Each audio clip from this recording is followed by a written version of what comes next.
everyone, this is a final board paper of class +2 subject physics. जी वाला paper conduct हुआ था 21 Feb 2025 को। तो आज हम डिस्कस करेंगे question number 18। A wire of resistance x ohm is gradually stretched till its length becomes twice its original length। एक वायर जिसका रेजिस्टेंस आपके पास x ohm गिवन है, जिसको आपने ग्रेजुअली स्ट्रेचड वगैरह करना है भी जो उसका जो लेंथ वगैरह हो जाए ट्वाइस वगैरह हो जाए ओरिजिनल लेंथ से। If it's a new resistance after stretching के बाद जो न्यू रेजिस्टेंस आया उस वायर का वो कितना आया 40 ohm. Find the value of the x, हमने एक्स की वैल्यू को फाइंड आउट वगैरह करना है। तो सबसे पहले जो आपके पास ओरिजिनल, इसको लिख लेते हैं ओरिजिनल वायर थी, और इधर लिख लेते हैं after stretching the wire. Original wire जिसका आपके पास रेजिस्टेंस दिया है x ओम, इसको हम कंसीडर कर लेते हैं r। आफ्टर स्ट्रेचिंग के बाद जो लेंथ वगैरह थी कितना हो गया आपके पास ट्वाइस हो गया। ट्वाइस हो गया तो इसको लिख लेते हैं 2l। न्यू आया तो इसके लिए हम रख लेते हैं l डैश। तो रीजनल लेंथ कंसिडर कर लेते हैं आपके पास l।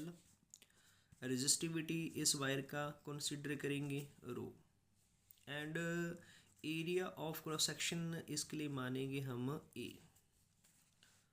तो जो न्यू आपके पास वायर आया उसका जो रेजिस्टेंस है वो कितना आपके पास बना 40 ओम, जिसको लिख लेते हैं 40 ओम। तो हमें पता है भी आफ्टर स्ट्रेचिंग के बाद दोनों वायर का जो वॉल्यूम वगैरह होगा वो सेम रहेगा। तो क्या लिखेंगे V dash is equal to V। V आपके पास होता है area into length is equal to area into length. Area ऐसे ए डैश लिखेंगे, जो आपके पास न्यू लेंथ आया वो कितना आया 2l is equal to a multiply आपके पास l। l के साथ l कट ऑफ होगा, जो आपके पास एरिया ऑफ क्रॉस सेक्शन आएगा न्यू वायर का वो कितना बनेगा a/2। तो लेंथ गिवन था तो हमने एरिया ऑफ क्रॉस सेक्शन वगैरह फाइंड कर लिया न्यू वायर का। तो फॉर्मूला यूज़ करेंगे, जो आपके पास ओरिजिनल वायर होगी उसके अकॉर्डिंग जो रेजिस्टेंस आएगा वो कितना आएगा R is equal to rho L divide A। और न्यू के अकॉर्डिंग क्या लिखेंगे R dash is equal to rho same रखेंगे L dash divide A dash.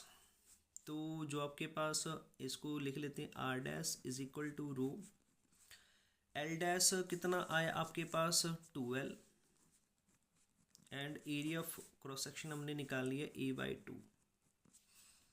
और नेक्स्ट स्टेप में 2 ऊपर चला जाएगा, 2 के साथ 2 मल्टीप्लाई होगा तो इधर आएगा 4 इंटू रो L/A।